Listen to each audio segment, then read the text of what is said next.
To all of you. Next आप लोग देखिए, मैं आपको यहाँ पे ट्रिग्नोमेट्री की कुछ आगे की चीजें बताता हूँ।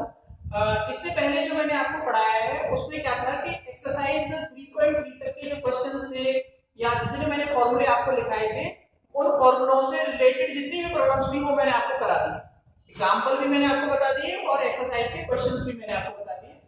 अब मैं आपको यहाँ पे ट्रिग्नोमेट्री के कुछ और नए फॉर्मूले बता दूं कि अगर कोई इक्वेशन है, कोई समीकरण है त्रिकोणमिति का, तो आप उस समीकरण को कैसे हल करते हो और उसका जो हल होता है वो क्या होता है। तो त्रिकोणमितीय समीकरण का हल, ये टॉपिक आएगा एक्सरसाइज 3.3 से आगे वाली जो एक्सरसाइज है 3.4 उसका टॉपिक है ये त्रिकोणमितीय समीकरण का हल। ठीक है, अब त्रिकोणमितीय समीकरण का जो हल है, एक होता है मुख्य हल। अगर आप किसी त्रिकोणमितीय समीकरण को हल करो और हल का जो मान है, जो रिजल्ट आ रहा है वो 0 और 2 पाई यानी 0 और 360 के बीच में है। जो हल का मान है वो किसके बीच में है? 0, 2 पाई। अगर त्रिकोणमितीय समीकरण का जो हल है वो 0, 2 पाई के बीच में है तो वो क्या कहलाता है? मुख्य हल। क्या बोलेंगे उसको? मुख्य हल। ठीक है, मुख्य हल यानी ऐसा हल जो 0, 2 पाई के बीच में होता है उसे कहते हैं मुख्य हल। समीकरण का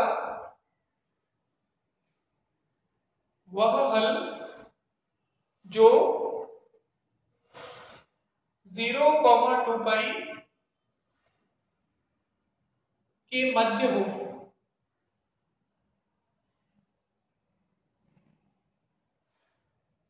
मुख्य हल कहलाता है। ठीक, इसमें आपको डेफिनेशन पे ज्यादा नहीं जाना है। आपको क्या करना है? ट्रिग्नोमेट्रिक समीकरण को क्या करना है? सॉल्व करना है, हल करना है। अगर उस हल की जो वैल्यू है वो 0, 2 पाई के बीच में आ रही है तो आप कहोगे कि सर ये कैसा है? Principal solution. एक होगा व्यापक हल, जो मेन है यहाँ पे व्यापक हल यानी general solution. General solution,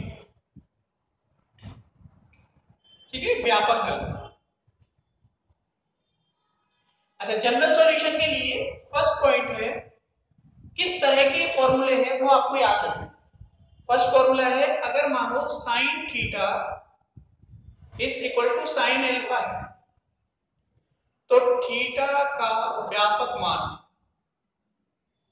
theta का व्यापक मान theta is equal to n pi plus -1 की पावर n अल्फा। यहां आपका n क्या है? कोई भी इंटीजर, पूर्णांक है कोई है। ये आपका पहला फॉर्मूला बन गया। दूसरा है, यदि sine theta cos theta is equal to क्या हो? कॉस अल्फा, तब थीटा का जो व्यापक मान होगा वो होगा आपका 2n pi plus minus alpha. यहाँ n कोई भी इंटीजर होगा। इंटीजर आप जानते हो, set of integer 0 plus -1 plus -2 and so on. पूर्णांक, पूर्णांक का समुच्चय इंटीजर बोलते हैं इंग्लिश में, हिंदी में कहते हैं पूर्णांक। पूर्णांक क्या होते हैं? 0। जो प्लस के होते हैं वो धनात्मक पूर्णांक कहलाते हैं और जो माइनस के होते हैं उनको हम लोग बोलते हैं ऋणात्मक पूर्णांक। तीसरा पॉइंट है, यदि tan theta is equal to tan alpha, तब जो थीटा का व्यापक मान होता है उसका फॉर्मूला है n pi plus alpha n log into integer. ये आपका थर्ड हो गया। ठीक है, एक फॉर्मूला आपको ये और याद रखना है यहाँ पे, वैसे आपके सिलेबस में नहीं है ये, लेकिन ये क्वेश्चंस में आगे जब आप 12th में जाएंगे या कोई विषय की तैयारी करेंगे तो वहां पे आपको ये सब मिलेगा। तो फॉर्मूला है ये आपका, ये किसके लिए है? जैसे अगर sine square theta, sine square theta is equal to क्या हो? साइन स्क्वायर अल्फा, या cos square theta is equal to क्या हो आपका? कॉस स्क्वायर अल्फा, या आपका tan square theta is equal to क्या हो? tan square alpha. तब इन तीनों के लिए तब थीटा का व्यापक मान यानी general solution of theta equal to n pi plus minus alpha, n pi plus minus alpha. यहाँ n क्या है, कोई भी इंटीजर हो सकता है, ठीक है भाई। तो त्रिकोणमितीय समीकरण के हल आपको ज्ञात करने हैं। पहले जो क्वेश्चन से शुरुआत वाले एग्जांपल और आपकी जो एक्सरसाइज 3.4 के जो शुरू के क्वेश्चन हैं उनमें तो आपको मुख्य हल निकालना है, लेकिन हम मुख्य हल भी क्या करेंगे, इस व्यापक हल वाले फॉर्मूलों से निकालेंगे। इस फॉर्मूले का 11 की आपकी बुक में ज्यादा यूज नहीं है, लेकिन ये भी आपको याद रखना है। किसी क्वेश्चन में अगर आएगा तो मैं आपको उसको सॉल्व करके बता दूंगा कि इस तरह से केवल प्लस माइनस हो जाता है यहाँ पे n पर। ये तीन फॉर्मूले हैं जो आपको बेसिकली यहाँ पे याद रखने हैं और इन तीनों फॉर्मूलों को आपको उसमें यूज करना है क्वेश्चन में। पहला sin square sin theta equal to cos sin alpha है, तो theta equal to n pi plus minus 1 की पावर n इनटू अल्फा। अगर cos theta equal to cos alpha आ रहा है तो theta equal to 2n pi plus minus alpha, और अगर tan theta equal to tan alpha आ रहा है तो थीटा इक्वल टू होता है n पाई प्लस अल्फा, और अगर स्क्वायर के हैं तो n pi plus minus alpha. तीनों के लिए sin square theta equal to sin square alpha, cos square theta equal to cos square alpha, tan square theta equal to tan square alpha. अगर इनमें से तीनों में से कोई रूप बन रहा है तो आपको n pi plus minus alpha वाला फॉर्मूला यूज करना है। यहाँ n क्या है, पूर्णांकों का कोई भी पूर्णांकों का समुच्चय है ये z। इस z में से कोई भी इंटीजर आप ले सकते हैं, तो हर इंटीजर के लिए जो फॉर्मूला है ये डिफाइन होगा, ठीक। तो आप इसको नोट कीजिए। और मुख्य हल क्या होगा, आपने हल निकाला और हल का जो मान है वो 0 और 2 पाई के बीच में आ गया, यानी 0 और 360 के बीच में आ रहा है, तो आप कहोगे उसको ये जो हल है ये कैसा है, मुख्य। और इसके बाहर हो तो वो क्या कहलाएगा, आपका व्यापक है, उसको बोलेंगे हम जनरल सॉल्यूशन, ठीक है। तो ये फॉर्मूले आप नोट कीजिए, इनको एक बार नोट में लिख के देखिए, पहले इनको फेयर में नोट कीजिए, फिर मैं आपको क्वेश्चंस बताता हूं कि क्वेश्चंस कैसे होंगे और आप उन्हें किस तरीके से सॉल्व करेंगे, ठीक है। करो जरा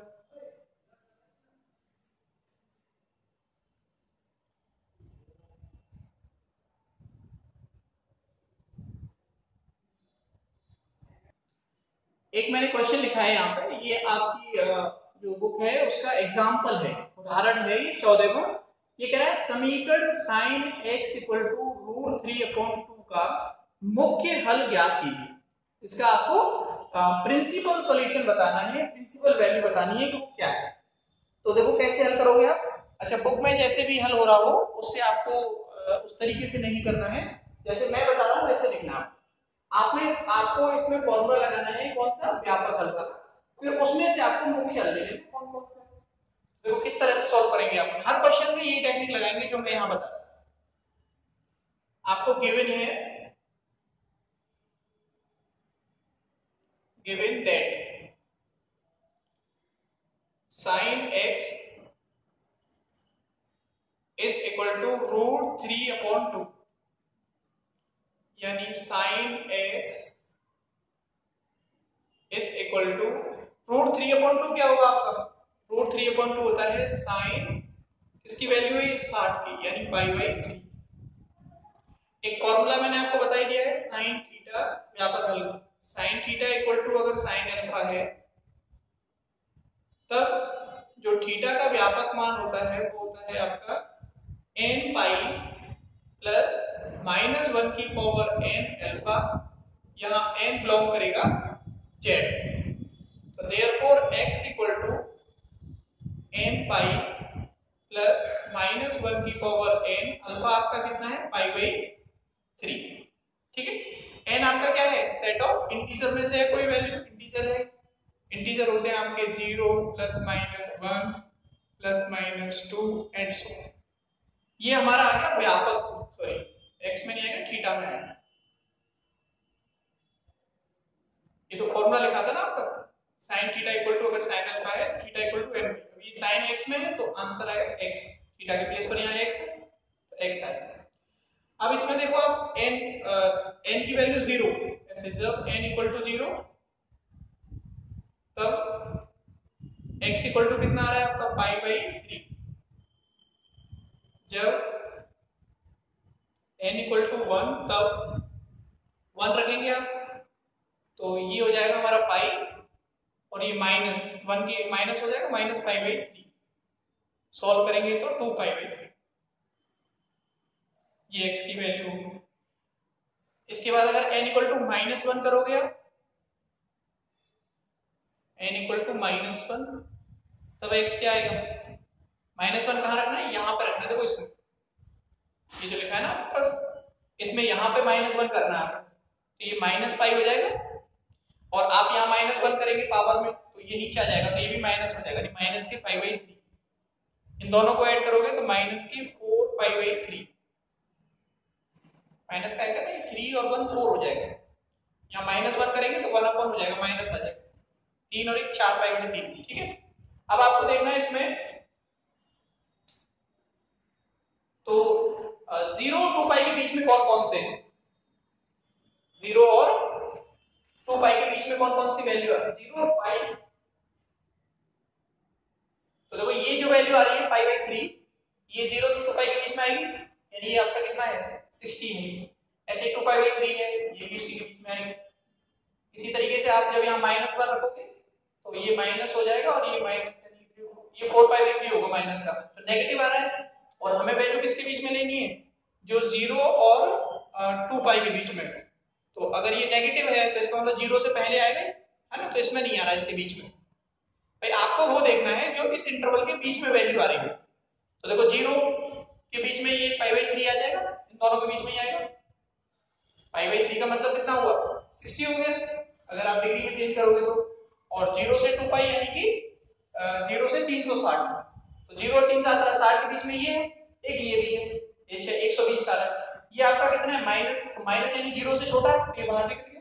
तो ये दो वैल्यू है, एक ये है, एक आपकी ये है। अगर आप और लगाओगे वैल्यू n इक्वल टू जैसे 2 रखोगे, 3 रखोगे, तो अगर कोई वैल्यू रखोगे तो वो हमेशा क्या होगी? ज्यादा होगी। जैसे आपने 2 रखा है यहाँ पे, तो ये 2π हो गया, ये आपका प्लस हो गया, तो 3 दूनी 6 और एक 7/3 आ गया, यानी 7π/3। तो 2π से ज्यादा हो रहा है, इसका मतलब बाहर निकल गया। तो जो इसके बीच में आएगा वो मुख्य होगा। तो इसके बीच में कौन कौन से आ रहे हैं? एक तो आ रहा है π/3, एक आ रहा है 2π/3, तो इसलिए मुख्य क्या हुए? अतः मुख्य हल यानी principal solution x equal to, एक तो है आपका π/3 और एक आपका क्या है? 2π/3। ये दो, ये आंसर। ठीक है, तो ये 0 और 2π के बीच में आपको देखना है कि कौन कौन सी वैल्यूज आ रही है। ये समझ में आई बात? नहीं आई तो आप मुझे पूछ लेना, ऐसे मैं बहुत सारे क्वेश्चंस कराऊंगा। आप अगर जैसे π/3 प्रॉब्लम कर रहे हैं तो आप इसको डिग्री में चेंज कर लिया करो।